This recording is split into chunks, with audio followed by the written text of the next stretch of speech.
Tonight, folks, the attorney for a man shot and killed by a Cobb County officer is now demanding action from the DA's office, and they claim the DA failed to present all the evidence in the case. In the 2021 incident, according to the GBI, Devonte Brown drove off after a traffic spot, leading police on a chase and ramming several police cars before being shot. Now, 11 Alive's Bobeth Yates has been following this story for us. Bobeth, what else did Brown's attorneys have to say for the family?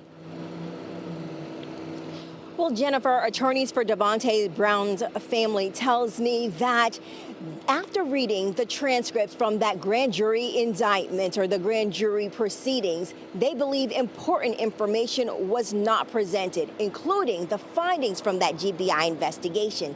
And even though the district attorney disagrees, they're calling for a special prosecutor to be assigned to the case. It is clear that they wanted to tank that presentation. Attorney Bernarda Villalona accuses the Cobb County District Attorney's Office of deliberately botching their presentation to the grand jury so they would not get an indictment in the case against Cobb County Police Officer Ian McConnell. Get your hands up! Get your hands up! This is body camera video of Officer McConnell. We stopped it before he opened fire on Devonte Brown, a 28-year-old black man, after Brown sped away from a traffic stop, led them on a chase, and rammed several police cars. One of the major insufficiencies in that grand jury presentation is the timing. They presented that case to the grand jury in December of 2022. What happened between December 2022 and the conclusion of the GBI's investigation in September 2023? Because clearly that investigation continued and that grand jury did not hear what was part of that investigation. But Cobb County District Attorney Flynn Brody says the claim is not true. We actually got the GBI investigation in January of 2022. We didn't take it to the grand jury till December of 2022.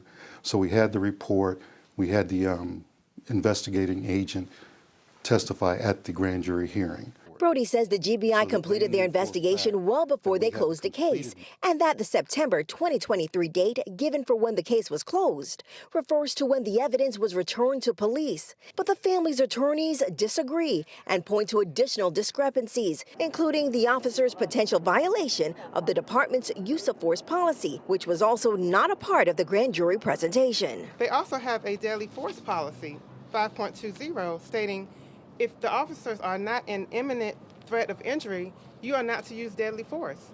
In this situation, Mr. Brown was boxed in. For him to shoot 12 times into a moving vehicle, striking and killing Devonte Brown was just unreasonable.